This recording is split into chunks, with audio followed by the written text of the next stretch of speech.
na mão dos jovens, jovens brancos, entendeu? E aí a gente pega uma perspectiva de que esses jovens, a política é uma coisa que está aí, as pessoas precisam acessar, né? Agora a gente precisa só discutir que tipo de política a gente quer que esses jovens negros eles acessem, porque a gente precisa ter uma proposta que inclua realmente essa juventude, que eles comecem a gostar dessa discussão política, porque os jovens fogem muito dessa discussão política, gente.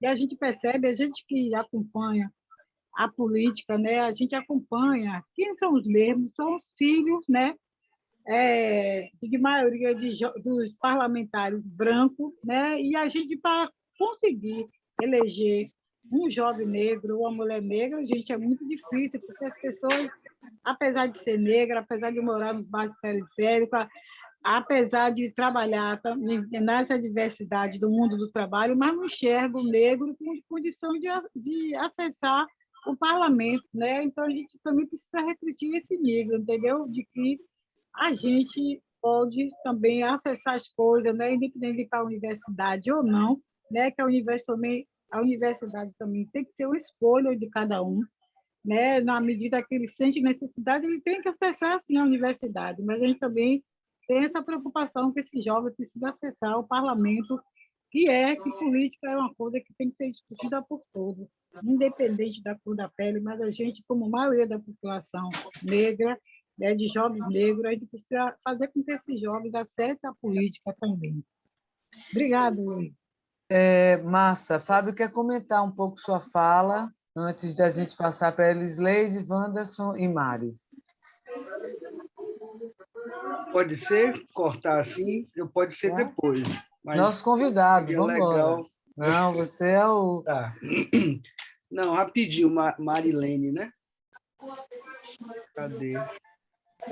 Marilene. Marilene, eu vou falar duas coisas bem arriscadas aqui, mas eu acho que eu preciso falar sobre isso. Ô Xandão, desliga o microfone de Natalina, fique atento a isso, se der para... E às vezes está esquecendo aí Natalina. Obrigado, Natalina.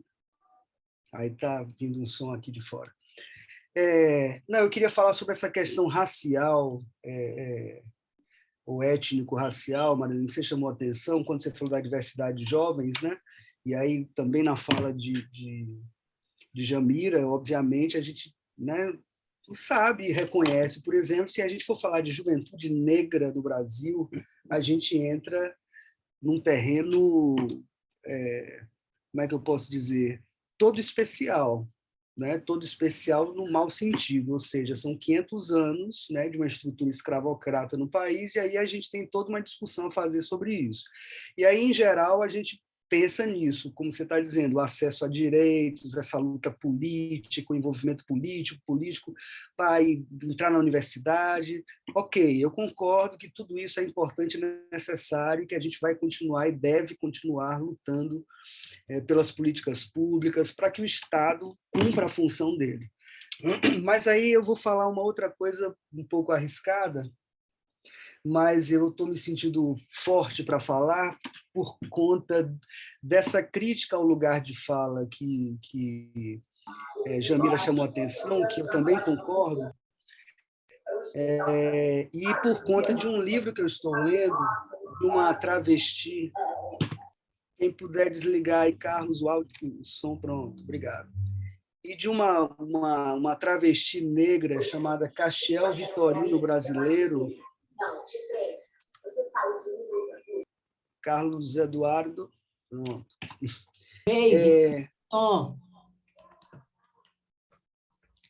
Um livro, né, de uma travesti negra em que eu escutei no livro ela fala um pouco do que eu vinha pensando sobre esse aspecto. Estou me desconcentrando um pouco com esse outro áudio, mas vamos lá. Então, Mariana, sobre essa questão racial e das políticas e tudo mais, veja só, o Estado ele foi feito no Brasil, ele foi construído no Brasil, ele está estruturado no Brasil, né, para ser um Estado que mantenha de certo modo, a escravidão rolando agora por meios institucionalizados, falando radicalmente. Ou seja, a política, eu trabalhei alguns anos, né, dentro da gestão pública e tal, com partidos à esquerda e tudo mais, e uma das coisas que eu percebi é como as coisas são feitas institucionalmente para dificultar a participação mesmo das pessoas, sobretudo se elas são negras. E aí, o que me chamou muito a atenção desse livro que eu estou lendo agora, dessa travesti trans, né, é que ela teve a coragem de dizer que, para ela, o orgulho negro não interessa. Olhe só o nível de profundidade e de complexidade que ela chama. Ela diz assim, essa história de você se reconhecer como negro é você entrar no discurso do branco para jogar o jogo dele. Porque ser negro não é um problema, ser negro não é uma questão. Por que a questão de ser negro? Se a gente fica nessa conversa da negritude, tanto é que o subtítulo do livro dela é assim, o nome do livro é Quando o Sol Aqui Não Mais Brilhar, a falência da negritude. É um livro que saiu esse ano, acabou de sair aqui o livro. Castiel Vitorino Brasileiro. Eu até fiz um post no meu Instagram ontem, porque eu estou muito impressionado. E ela chama atenção para isso. Olha, a própria ideia de chamar alguém de negra já é um discurso colonial, ocidental, que mede as pessoas pelas diferenças raciais.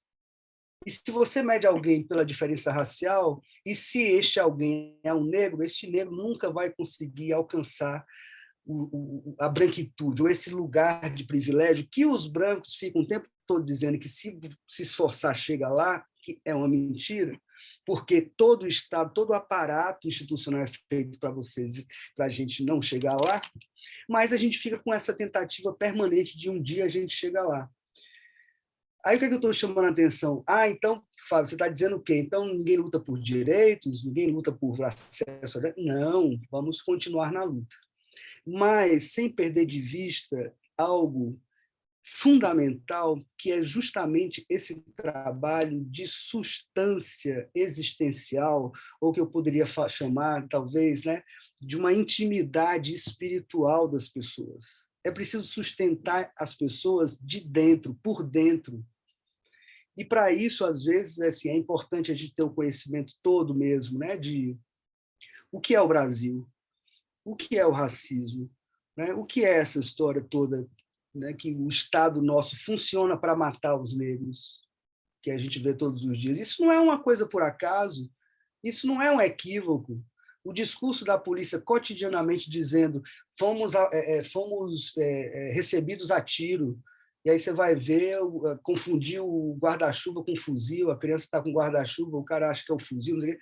Isso não é possível que a gente vai aceitar que essa desculpa todo dia é uma desculpa verdadeira. Não, o Estado ele é preparado, e sempre foi, né? Desde que houve a tal abolição da escravatura, ele foi preparado para fazer o quê? O que é que a gente faz com essa galera que sobrou agora, que foi liberta, entre aspas? Vamos ter que estruturar a polícia para cuidar disso. E aí circulou na internet esses dias justamente isso, as leis. Quais foram as primeiras leis que vieram logo depois da abolição? Né? A lei da vadiagem, contra a proibição da capoeira, ou seja, tudo que tinha a ver com os negros não podiam ficar na rua, não tinham o que fazer, não tinham trabalho, mas também não podia ficar na rua. Vamos criar uma lei chamada Lei da Vadiagem, a gente prende. Os caras fazem a roda de capoeira, a gente prende. Então, para me resumir, para dar tempo, né, para as pessoas, o que eu estou chamando a atenção é assim, a gente vai precisar, apesar das questões sociais, apesar das questões raciais, olhar para a gente, para os jovens negros, por exemplo, né, falar desse lugar e dessa situação específica da periferia, cuidar deles, fazendo eles olharem para outra coisa que não seja necessariamente só achar que o propósito de vida é entrar na universidade, que o propósito de vida é conseguir um bom emprego, que o propósito de vida é ficar rico, que o propósito de vida é ostentar, é botar cordão de ouro, é não sei o que, não sei o que. Se a gente ficar, o cara quer, beleza, mas eu não falo disso.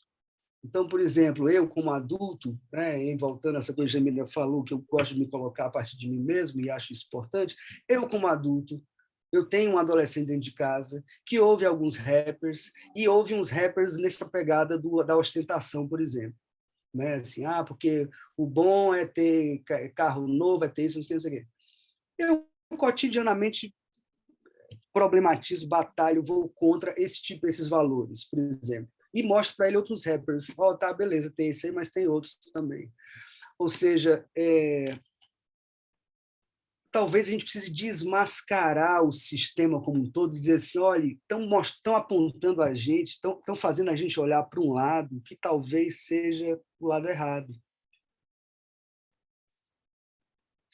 Quando o jovem, por exemplo, não quer entrar na política, a gente precisa entender que talvez ele esteja vendo melhor do que a gente alguma coisa.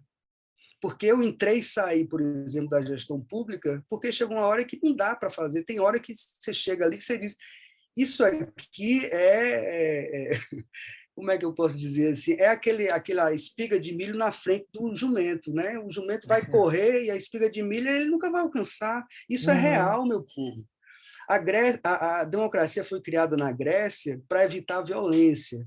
Se a gente for estudar a história da democracia, o que é a democracia? É um governo que, ao invés de você sair na mão, você vai dialogar. Começa aí. Aí a pergunta que vem depois é: e quem pode falar? Aí começa o problema. E se você sabe falar, se você fala, você sabe falar direito? Quantas e quantas reuniões e tudo mais eu já participei. E quando a pessoa abre a boca, todo mundo acha ruim porque ela não fala direito, porque ela fala alto demais, ou porque ela faz baixo demais, e começa o cochicho, e não sei o quê. Quando aquela pessoa abriu a boca ali, você já sabe que não vai chegar onde ela precisa chegar, porque, na verdade, as pessoas estão olhando outras coisas. Se ela fala bonito, se ela não fala, como é que ela é, a roupa dela, não sei o quê. E aí a gente fica ali naquele jogo, 1, 2, 3, 4 horas de assembleia, de reunião, de conversa, né, achando que no final está todo mundo ali em busca, em prol da justiça, não sei o quê. E a gente vai ver, tem outros interesses, outros jogos. Então, desculpa me delongar, mas eu queria só chamar a atenção para a gente, que a gente talvez deva olhar para outros lugares também nesse momento de dar sustentação às juventudes, sabe? E esse lugar, eu acho que está muito ligado a esse segurar na mão, ter coragem, né? E dizer, ó, ainda é mais do que isso. Apesar de tudo isso, apesar das questões políticas, econômicas e tal, a vida é mais. Existe a noite, existe o sol, existe a lua para a gente ver, existe as estrelas, sabe? A gente está vivo, a gente precisa curtir isso de alguma maneira. Não dá para esperar a justiça social chegar. O jovem não aguenta esperar o próximo governo 4 anos para poder viver. Ele tem que viver agora. E nós também. Agora, a gente está um pouco iludido de que viver bem é ter um carro, é ter não sei o quê, tarará. Por favor, me entendam, não estou fazendo apologia à pobreza, à miséria, a essa ideia de vida simples. Né? Estou falando, as coisas precisam correr paralelamente. Mas para a gente não perder a alegria hoje, com o que a gente tem hoje, eu acho importante chamar a atenção que a gente precisa, talvez, se sentir pleno minimamente, né, o alegre minimamente, o que temos e precisamos ter uns aos outros. Eu acho que, Fábio, eu vou passar a palavra para a Elisleide, depois o Adson, depois Mário. Você está falando de um retrato de uma sociedade cujo consumo imaterial é o que rege, né? Esse capitalismo brabo que cegou a todos e diz que esse é o único modo de viver, de ser feliz é ter, né? Então, é disso que estamos falando. E as desigualdades e as infelicidades, que mesmo o cara de classe média, ou mesmo o cara que tem, ele também está no vazio. É isso que, né, essa coisa desse encontro tem um vazio imenso, social e humano hoje, né? E que a arte é sempre esse lugar que preenche. Elisleide, querida, lembrando que a gente tem um tempo, né, mais restrito e temos mais 3 pessoas. Leide, vai falar, querida? Quero falar que... Vocês estão me vendo? Estamos. Desculpe estar deitadinha. Quero falar que estou morrendo de saudade, que estou morta com farofa, que militando sem parar, sábado, domingo, acabei de chegar da Barra, de militância, mas que eu trago coisas na mala para a gente. Muito bom essa fala de Fábio, e eu quero só contribuir, trazendo relatos de experiência. Estou aqui com meu filho adolescente, né, Igor José. Pedi para ele fazer uma fala, mas ele chegou agora da casa da avó. Ele falou: mamãe, em outro momento eu falo. Meu filho, a gente tem uma relação que ele conhece até meu útero. A gente conversa de tudo, sobre tudo. Eu acho que esse processo formativo doméstico não deve ser perdido entre nós, né? Porque a gente não tem que esperar que a escola faça a formação dos nossos filhos, ainda mais nesse momento tão polêmico que estamos vivendo, tão, né, tão difícil de ser um homem negro, né, um adolescente negro. Então, eu crio uma série de debates com ele aqui e sempre problematizo as questões, por que que ele tem que dar sim, por que que tem que ser assim, na família também, né? Eu acho que envolver os adolescentes com a arte, né, também um processo interessante. Meu filho botei na academia, ele engordou 30 quilos, ele estava com autoestima muito baixa, e eu fui, levei para o nutricionista, a escola ofereceu e eu fui com ele, acompanhando, incentivando. Eu acho que a gente precisa estar incentivando esses jovens de que poucos caminhos estão sendo oferecidos para eles, né?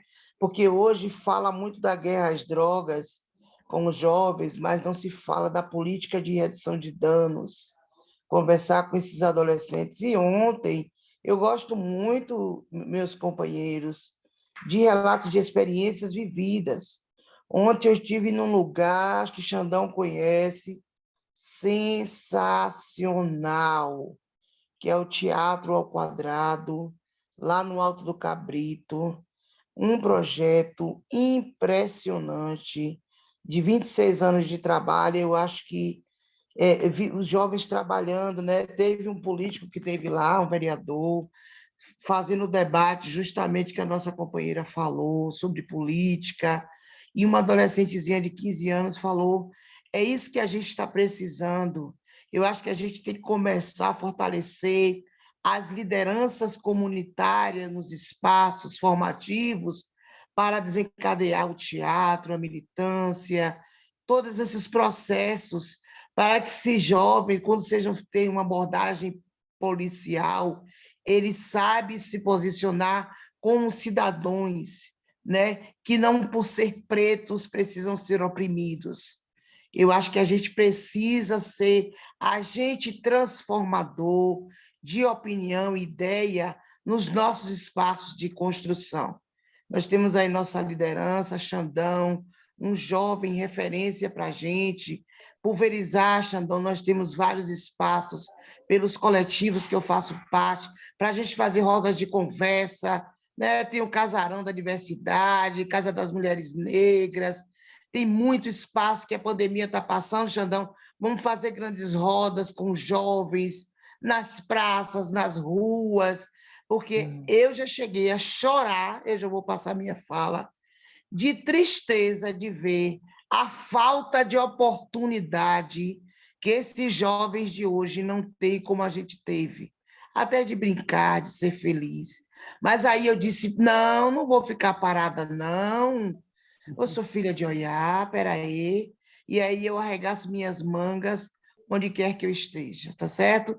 Eu Tá acabei de bom. chegar de Porto Alegre, do Fórum de Resistência, e lá eu encontrei uma jovem de 12 anos, dentro de uma ocupação, que, quando me viu, começou a gritar, a chorar: é ela, mamãe, é ela, é ela, é ela. A mãe: é ela quem, minha filha? Era uma menina branca, de 12 anos. Ela disse: ela é Lisneide Bonfim, da Bahia. Aí a mãe disse: como assim, minha filha? É ela que é ativista do Papo de Mulher. Quer dizer, a mãe teve depressão igual a mim, a menina está me acompanhando no Instagram, e eu virei referência. Eu acho que a gente tem, os mais velhos, tem que voltar a ser referência Sim. né, dos mais jovens. Eu tenho 35 sobrinhos e fora netos misturados, que todos me dão a bênção. A gente tem que voltar a fazer os jovens nos respeitar e escutar eles também. Eu passo a minha fala e muita saudade. Estou morta, mas eu não largo esse grupo que eu amo demais. Todos. Querida Leide, você sempre forte e Cheiro, poderosa, com um experiência incrível. cheiro. Obrigada, meu amor. Estamos aqui. Watson, Boa noite a todos e a todas, né? boa noite. Eu tava ouvindo a fala de todo mundo aí, né? Principalmente o Fábio, tá de parabéns. Eu vou trazer uma experiência que tá acontecendo no colégio, né? Que é as meninas da faculdade de medicina. No começo eu me surpreendi, né? Porque, tipo assim, como eu vi muito jovem, eu pensava só em um pensamento que eu achava que só adulto fazia medicina, né? Que eu via só adulto. E como eu vi um bocado de jovem fazendo medicina, aqui, fazendo experiência aqui no colégio, na Luiz Amarim, para mim foi, tipo assim, um encanto, né? Porque, tipo assim, a maioria dos jovens, não vou dizer todos, mas a maioria todos se apaixonaram pela comunidade e pela experiência que está fazendo dentro do colégio. E está sendo incrível, não só no colégio, mas na comunidade. Tá de parabéns.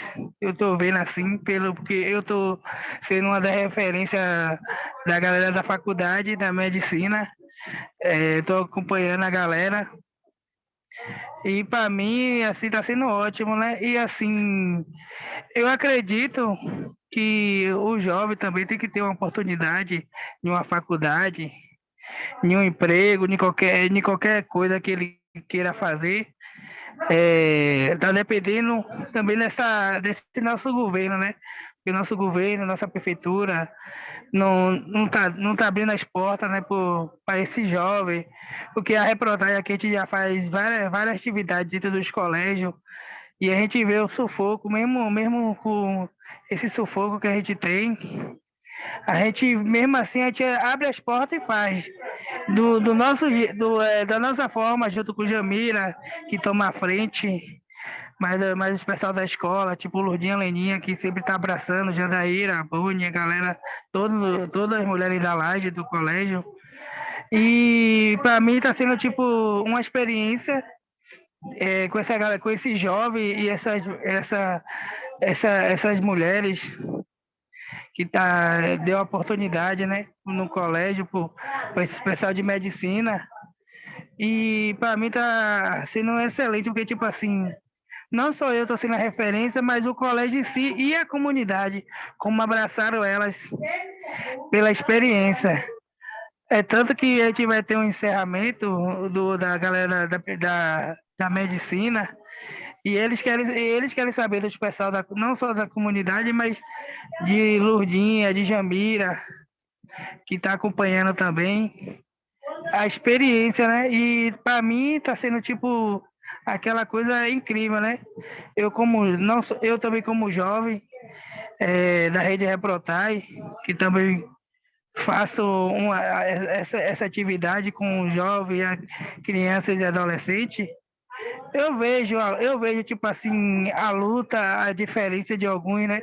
Como me vê na rua, principalmente de mãe de alunos que me falam assim, que vê filho e fala, não é o Adson ali na rua, que pergunta, Que que legal. pergunta, que fala assim, aí tem mãe que fala, não, é da escola, é do espaço.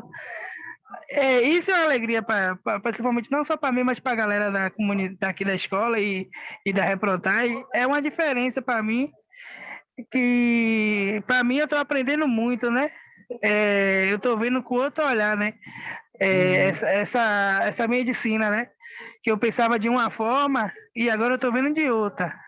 Que bom, Adson. Seu depoimento é super importante, porque é de uma vivência mesmo, né? De uma vivência real. A gente tem 6 minutos, eu vou passar a palavra para Mário, que vai precisar ser mais conciso, e aí Fábio fecha. Só vou avisar, então, que me parece que na próxima semana a gente não vai estar junto, porque tem um festival de rua, Aí a gente vai se encontrar, então, dia 29, tá bom? Vamos lá, Marinho. Boa noite a todos e a todas. Me tocou a fala de Jamira. Eu quero dizer, Jamira, que é de dentro que vem a força, não é de fora. Você é luz aqui. E aonde você estiver, mesmo, eu quero me solidarizar aqui com todos vocês e eu fiquei muito tocado com a fala do nosso companheiro quando ele fez vários questionamentos que eu trouxe e rememorei quando eu morava na Mostardinha e minha mãe saía para vender numa agência bancária um lanche, eu levava as garrafas com suco. Então, não é a cor da pele que faz o indivíduo ir adiante ou não, é a decisão do trabalho. Hoje está muito mais difícil, né, e muito mesquinha a vida para a juventude, e nós que já passamos da garantia, quando eu costumo dizer, precisamos colocar para eles que as instituições existem por causa das pessoas. Não são as pessoas que existem para as instituições. Então, eu quero parabenizar você, Luísa, por estar nos ajudando a fazer essas reflexões. Eu tenho uma filha que está com 12 anos. Eu sou uma pessoa abençoada porque minha mulher tinha 47 anos, deu à luz, e eu tenho uma pré-adolescente aqui na minha casa. O diálogo é muito, muito difícil, porque essa juventude vem com força, ela é uma pessoa completa, né? A minha é pequena, os médicos disseram que ela é como se fosse um piloto de Fórmula 1 dentro de um Fusca, porque ela tem um problema sério de dislexia e a gente precisa trabalhar muito isso com ela. Então, o que me tocou na fala de Jamira, eu vou ser sucinto, é essa dificuldade, né, da relação entre o professor e o aluno, coisa que eu não via na minha época, quando eu era estudante de escola pública. Nós não vivíamos isso, né? A coisa mais difícil era o menino fumar maconha e tomar cachaça. Isso é uma coisa terrível, e minha mãe morria de medo, meu filho, meu filho. Tanto que eu toco cavaquinho, já toquei em trio elétrico, não sei o que é o gosto de uma cerveja. Então, eu quero deixar aqui meu pensamento para o Fábio, para você, para a Jamira, para a Cris, que perdeu, né? Perdeu não, que a gente não morre, a gente só muda de sintonia com o universo. Eu tive dificuldade hoje, que eu sou um analfa-info, mas eu consegui achar onde era que mexia para poder ouvir vocês. Fiquei mexendo e consegui. Mas é trazer meu sentimento de solidariedade, Jamira. E eu vou morar em Feira e vou estimular meu filho para me levar para a gente visitar nosso povo aí. Fé em Deus. Obrigado, obrigado a você, viu? Obrigado, Fábio. Um abraço. Mário é sempre, né, essa coisa afetiva. Ai, ai. Fabito, você provocou aqui hoje sensações, emoções enormes, não ia ser diferente. Os últimos minutos são seus, totalmente seus, e boa semana para todos. Obrigado por vocês estarem aqui conosco juntos. A gente vai se encontrar dia 29. Diga, Fabinho. Mário quer falar ainda, é isso? Não. Ou é porque a mão ficou... Tá. Obrigado, Mário, pelas palavras. Eu queria concluir dizendo que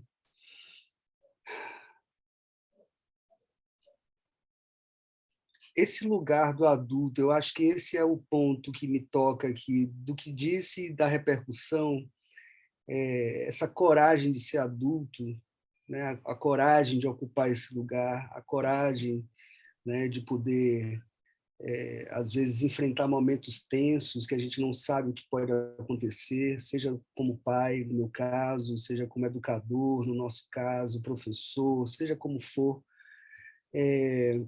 Eu acho que talvez uma das coisas que me inspira a fazer o que eu faço como educador e a maneira como eu me coloco diante, né, dos jovens que eu convivo, é sempre uma sensação, assim, sempre uma atitude, um sentimento em que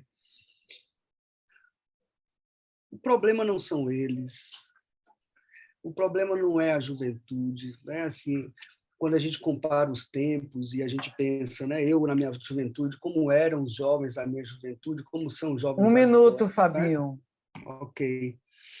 O problema não são os jovens, né? Quando a gente entender que o problema não são os jovens e que o problema é buraco, é mais embaixo, ou seja, é uma coisa muito mais ampla e complexa que nos envolve, aí a gente talvez possa ser amoroso o suficiente para ser firme o suficiente e, ao mesmo tempo, não temer e não ser maltratado ou não ouvido, né? Essa mensagem, uma mistura de firmeza e amor mesmo. E acho que os jovens, boa parte deles enxergam no nosso olho quando a gente está olhando no deles, né? Com Mais ou certeza. menos. Fábio, muito Beijos, muito obrigada, obrigado, tá? querido. Tenha uma boa noite. Eu acho que segue aí